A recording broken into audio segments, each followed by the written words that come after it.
بقولك ايه، تخيل كده تكون شخص عادي من رتبة ايه، خريان مدريان كحيان، وبتدخل احد الابعاد عشان تستكشفها، ودوت اساسا بيكون شغلك. بس وانت في احد الابعاد ديت بيحصل لك حادث، وبعد الحادث دوت بتتقلب حياتك 180 درجة. اهو دوت اللي هنشوفه في حكاية ليه. فعشان ما اطولش عليك، وحط لايكك واشتراكك ويلا بينا هنبدأ الحكاية. بتبدأ حكايتنا بليه شخص عادي شغال في الأبعاد الأخرى عشان يستكشفها، وكمان يستخرج أحجار الطاقة. أبوه وأمه كانوا مديونين، وأول ما ماتوا الديون اللي عليهم راحت ليه، ويدوبك كل شهر بيجوا الناس عشان ياخدوا منه الفلوس، ولو مش معاه الفلوس على طول بيضربوه. يعني حياة بائسة حرفيا، واللي مش بيكون عارف حتى يعيش في العالم القاسي دوت. المهم يعني خلينا نعمل حكايتنا. ليه بيخش مع صحابه عند البوابة، وبيركبوا العربية ديت، وبيكون لابسين البدل ديت بسبب الغاز القاتل اللي موجود في الأبعاد الأخرى. بعد كده بيكون في اتنين قاعدين بيتكلموا على ليه، وبيقولوا مش دوت الواد اللي أبوه وأمه ماتوا من 3 سنين، واللي أخر الديون اللي كان على أمه وأبوه كلهم.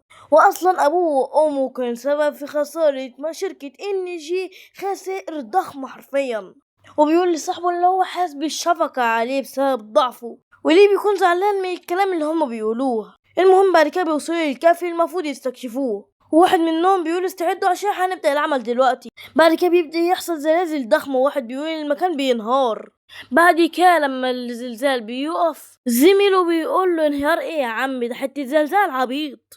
الواد بيقول له غريبة، يعني أول مرة أسمع عن زلزال بيحصل في الأبعاد التانية. بعد كده الواد بيقول مش يمكن يكون دوت هم الوحوش. وحيل تاني بيقول إن لو فعلا كان في وحوش هنا فما ينفعش أبدا إحنا نخاطر ونستكشف المكان دوت. بعد كده واحد منهم بيقول وحوش ايه يا جدعان، ده الحتة ديت كانت اتطهرت من قبل الأبطال قبل كده. بس بعد كده الوحش بيجي من وراه بيحول الدوناتس. بعد كده الناس كلها مرعوبة بسبب ان الوحوش حرفيا ظهرت وهتفرتكهم كلهم. بعد كده المشرف بيقول ازاي المفروض الحتة دي اتطهرت قبل كده من قبل الابطال الخارقين. بعد كده اول ما الناس بتشوف الفضائيين وهم موجودين، بيبدأوا انهم يجروا عشان يلحقوا انفسهم، والا هيلحقوا بالمشرف اللي مات دوت. بعد كده اللي بيكون قاعد بيجري من شيطان. بعد كده اللي بيقول هو الهرب نافع اصلا، بس على الاقل اللي بيكون في المقدمه بيكون هيهرب. بس بعد كده شخص بيترمي على ظهر ليه، وبيلزقه بعد كده في الجدار حرفيا. ليه حرفيا بيكون جسمه اتفرتك، وبيكون في ناس ركبوا العربيه وبيكون هيمشوا بيها، وبيبدأوا فعلا هم يمشوا وبيسيبوا ليه.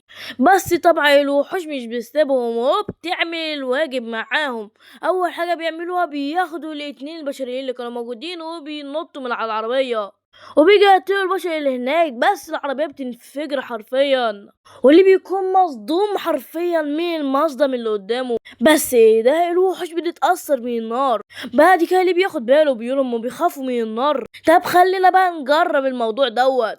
بس المشكلة اللي بيلاقي وحش بيهجم عليه، ليه بيقدر فعلا اللي هو يتفادى الضربة، وبياخد القطعة الخشبية المولعة ديت، هو بيمسكها بعد كده وبيقول ديت الخير الوحيد، وخلينا نشوف هي فعلا تنقذني ولا لا.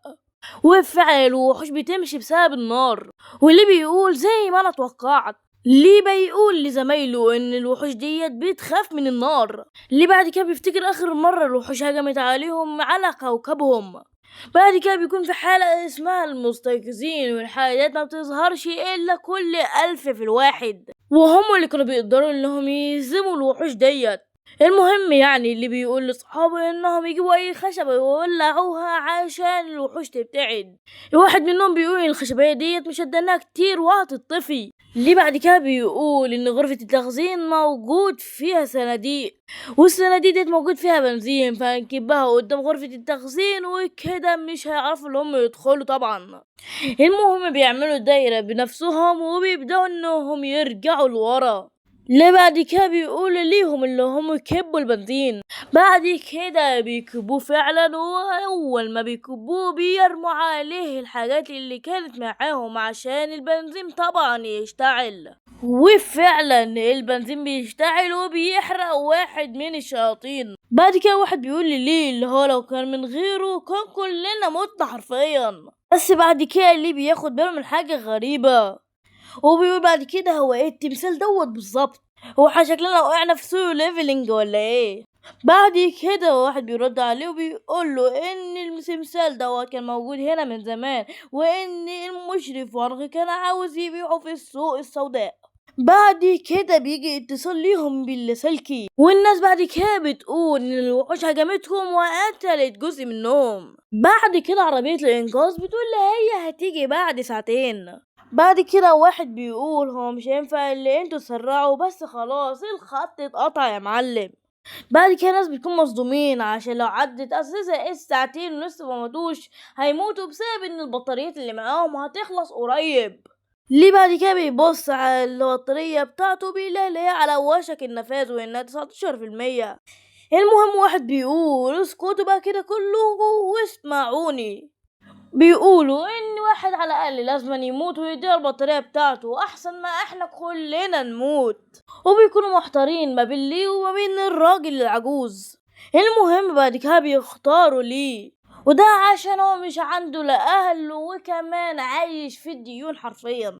فيلا ادينا البطارية بتاعة البدلة بتاعتك. واحد بيكسر عين خشب وبيقول انت لسه بتفكر اخلص يا عم ولا هنجيبها منك بالعنف. ليه بعد كده بيقع على الارض بسبب قوة الضربة. وواحد منهم بيشيل القناع بتاعه وبيقول له انت ممكن على الاقل تتعرض لاشعاعات وتستيقظ. ليه بيقول يا شوية حقراء لو انا استيقظت فاول حاجة اعملها اللي انا اقتلكم. واحد بيقول احتمالية اللي انت اساسا تكون مستيقظ هي واحد من كل 1000. انت فاكر انت ممكن تكون محظوظ للدرجة دي؟ بعد كده واحد بيقول منهم خلينا بقى نشوف هنموت مين بعد كده تاني. يا شوية كلاب انتوا كده كده هتموتوا اوحش موتة. بعد كده هيلبسوا العيلين اللي معاه بيقولوا خدوا البطاريات بتاعتهم هم وانا همشي انا. هو بيشغل وضعية اجري يا مجدي، والناس بيقولوا امسكوه وبيركب هو العربية. الواد بيقول سحقا لكم لو انا هموت فانتوا هتموتوا معايا. بعد كده واحد بيقول له هم يوقفوه عشان هو لو طفى النار احنا كلنا هنموت. واحد بيقول ان النار خلاص اتطفت والفضائيين دخلوا المكان. بعد كده اللي بيقول انت كمان بتضحك عليا، يعني انت كمان بتضحك عليا يا تمثال يا لعين. التمثال بيكون حرفيا ضحك ضحكة عاملة زي بتاع السولو ليفلنج بالظبط. بعد كده وحش بيجي وبيكسر راس التمثال. انت دلوقتي اللي راسك هتتكسر، وبيمد ايده عشان يمسك ليه وبيقول اشمعنى انا عملت ايه عشان يحصل كل ده. الوحش بعد كده بيخرم ليه وبيحوله لدوناتس. ليه بيقول هو انا عشان ضعيف، وبيفتكر الناس لما كانوا بيشتموه بيقولوا انت انا عشان والديك ماتوا وانت الدين اللي عليك هيروح، وبيكونوا عمالين يشتموا فيه. بعد كده بيفتكر ذكرى من الماضي. بعد كده بيكون في راجل بيقول هو انت مجنون يعني انت عمال تحقق في موت والديك وبتبعت رسائل شكوى علينا. بيرمي بعد كده كل رسائل ليه على وشه، وبيسووا بعد كده الاتنين دول عشان يضربوه. بعد كده اللي بيكون حزين من اللي بيحصل له، والراجل بيقول لو انت على الاقل كنت بعت شكوى كنت هتاخد 20,000 بس انت اللي كنت عاوز الحقيقة. بعد كده بيقول يوم 15 من كل شهر هبعت لك شخص عشان تديله الفلوس، لو انت مش اديتهوله فهيضربك لما يعدمك. يعني انا هموت وحيد وكمان ما عايش حياة بائسة. وبيتعصب وبيعض كتف الوحش وبيقول ماله الضعف اشمعنى كل الضعفاء بيموتوا بدري. الوحش بعد كده بيسيبه بسرعة، واللي بيقول ان ريحة الوحش دي معفنة. بعد كده ايه الشكل بتاع الفارس بيظهر اللي هو يعني التمثال. بيقول له انا كنت مفكرك هتطلع الاعلان لقوتك وحتى كنت هتعمل اي حاجة كويسة. اللي بعد كده بيقول على ان انا حديت الوحش يا عم اسكت انت كمان ده حتة وحش عادي كسر راسك. بعد كده بيقول له انا ممكن انقذك لو انت سلمت جسدك ليا. اللي بعد كده بيقول له انا افضل الموت على ان انا اخضع لشخص زيك. بعد كده الفارس بيقول يعني الموت احب ليك من انت تخضع ليا. بعد كده الفارس بيقول يا غبي انت بفكر ان انت ليك الحق في عصياني، وشكل عيون اللي بتتغير وتطلع منه هالة عملاقة. بعد كده بتظهر شاشة نظام بيكون مكتوب عليها تفاعل نظام الظل، والهالة بتاعته بتهجم بعد كده على الشيطان وبتسحبه للأرض وبتفشخه حرفيا. بعد كده رجل الفارس ديت بتيجي على الشيطان وبتدوس عليه وشكل ليه بيكون اتغير. بعد كده الفارس بيقول انا مش بنسى اللي بيسيء ليا، وشكله كده سيطر على جسمي ليه بس مش بالكامل. بعد كده شيطان تاني بيهجم عليه وبيقول ده انت مزعج اوي يا اخي، وبعد كده بيعمل ظل وبيعمل حفرة عملاقة وبيوقع بعد كده الشيطان فيها، والشيطان بيتحول لأجزاء حرفيا، وبيكون حرفيا الفارس أكل الشيطان. بعد كده الفارس بيقول ده انت طعمك معفن. بعد كده بيروح عند الناس اللي كانوا عايزين بيموتوا ليه، وبيقول ليهم انا عندي فضول جسدكم بيتصنع من ايه. واحد بيقول يا عم سيبني، والتاني بيقول ما تقتلناش ده احنا بس كنا عاوزين نعيش. وبيقول ده انا من غيرنا يعني انت مش كنت هتعرف تستيقظ. بيقول لهم انت قصدكوا ايه بالكلام واحد بيقول انت مش لازم تشكرنا، سيبنا بس واحنا نمشي، ولا عدنا عارفينك ولا انت عدت عارفنا.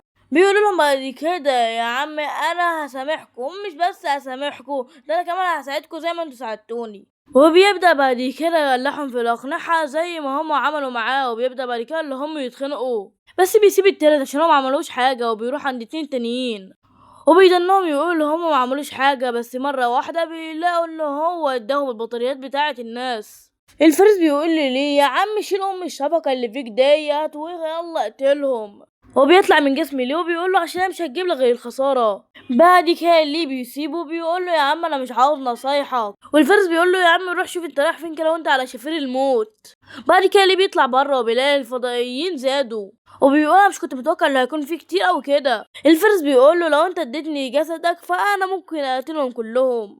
هو بيقول له شوف رجلك اللي هي عمال ترتعش بسبب الخوف. ليه بعد كده بينط وبيقول له انا قلت لك انت مش تقول لي اي حاجه ولا تقول لي انا اعمل ايه حتى. وبيبدأ بعد كده اللي هو يضرب في الوحوش، بس المشكلة ان ضرباته ضعيفة جدا. بعد كده الوحش بيضربه بس بيقدر اللي هو يصد الضربة، بس بعد كده الوحش بيجي من وراه بيكون هياكله، وبعد كده اللي بياخد باله وبيكون خلاص هيموت، بس بيقدر بعد كده اللي هو يتفادى الضربة. وبيقول ان ردود فعله وسرعته اتحسنت كتير عن الاول.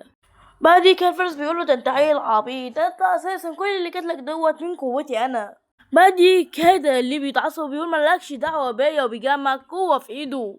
هو بيضرب بعد كده الوحش بيجيب اجله. بعد كده ايه بينصدم وبيقول هي قوتي زادت للدرجه دي، بس لو جم بايديا مش هيعمل حاجه، وفعل الشيطان بيكون ايوه اتاثر بس مش حصلت له اصابات داخليه. وبيقول لو انا كان في ايدي سلاح، بس بيلاقي بعد كده هالة اتجمعت في ايده واتشكلت على شكل خنجر، وبيقول هو دوت خنجر من الظلال. طب خلينا بقى كده نجربه مع بعضنا. ويا دوبك بيحرك الخنجر من هنا بيكون الوحش مات من هنا. بيبتسم بعد كده بيقول يعني انا دلوقتي ممكن اقتل الشياطين برضو، يعني انا كده بقيت من المستيقظين. بس في وحش بيجي وبيضربه من وراه.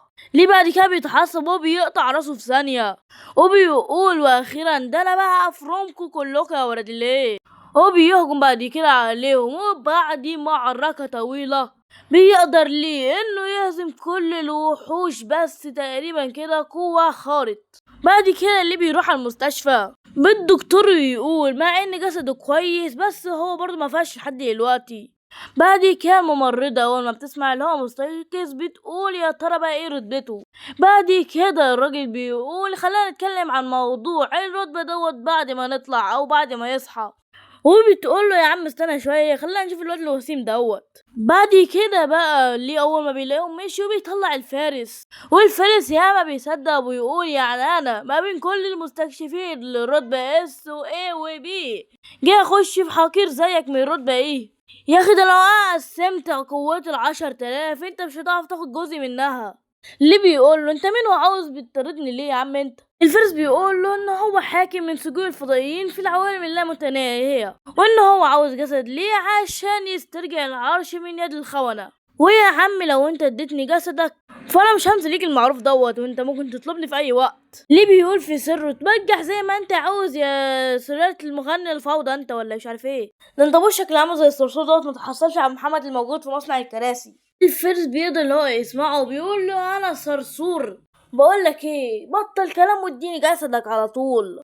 ليه بعد كده بيقول طب ما هو ممكن يكون عاوز جسدي عشان يديه الجحيم، او مثلا ممكن عاوز يحارب بيه او مش عارف ايه او ايه او ايه او ايه، وكل افكاره العبيطه بتكون طبعا الفارس بيقدر يسمعها. وبيقول ايه العبط اللي انت بتقوله يا ابني. بقول لك ايه انا اصلا جبت اخري معاك، انا المفروض كنت اسيبك، انت اصلا شخص من الرتبه ايه ضعيف وحيوان. وانا ما كانش لازم انقذك. بيعمل بوابة وبيرميه فيها وبيقول له قدامك 3 ايام، لو مش وصلت للرتبة دي فانا هخنقك من عنقك لحد ما تموت. بعد كده ليه بيكون مستغرب ان هو اساسا كان في المستشفى دلوقتي، ازاي وصل للكهف دوت. بعد كده فارس الظلام بيقول له احنا كفرسان الظلام بنقدر احنا نعمل بوابات للعوالم الاخرى. بيقول له بعد كده شوف انت هتعمل ايه يا معلم، قدامك 3 ايام. بعد كده ليه بيشوف العنكبوت دوت، بيشوف اسمه قدامه. بعد كده اللي بيقول هو انا ازاي اقدر اشوف اسمه. الفارس بيقول له ده دوت النظام، انت هتتعود على كده قريب. وبيقول نظام الظل يعني ماشي حلو الكلام ده. وبيبدأ بعد كده اللي هو يهاجم على العنكبوت. ايوه سرعته بتكون كبيرة وبيعمل ضربات كتيرة، بس العنكبوت ما بيتأثرش من اي ضربة. بعد كده اللي بيقول هتلاقي نقطة ضعف في ظهره وبيهجم عليه، بس حتى لما بيضرب ظهره بيلاقيه برضه قوي. بيرجع لورا شوية، بس بعد كده بياخد ضربة من العنكبوت، بس بيقدر اللي هو يصدها. وبيقول يا له من ضيع قاص، وبيقول له عشان تعدي الفائدة. وبيقول له اسلوبك اللي هو تهاجم ولا عارف اساسا تعمل ايه، انت عمال تهاجم وخلاص. ليه بعد كده بيبدأ يهاجمها بهجمات عشوائية، بس برضه مش بتتأثر. وبيقول هي مش عندها نقطة ضعف. بيقدر انه يضرب، بس العنكبوت بيقدر اللي هو يصد كل الضربات، وبيضرب ضربة قوية للي وبيلزقه حرفيا في الحيطة. وبياخد باله ان الدم بتاع العنكبوت موجود على كتفه، وبيلاقي ان نقطة ضعفه وهي المكان دوت في رجليه. العنكبوت بعد كده بيبدأ اللي هو يهجم عليه، بس خلاص بعد ايه ليه خلاص عرف نقطة ضعفك يا معلم. المهم كده بتنتهي اول 5 فصول من حكايتنا. اتمنى طبعا يكون الفيديو عجبكم، وتفعلوا زر الجرس وتعملوا اشتراك طبعا كمان، وتقولوا لي في التعليقات اذا كانت الحكايه دي عجبتكم ولا لا، او ننزل الفصول التانية منها. بس عموما ديت كانت اخر 5 فصول، فان شاء الله اول ما الفصول التانية تنزل هقولها لكم. وطبعا احنا كده خلصنا، فسلام سلام سلام.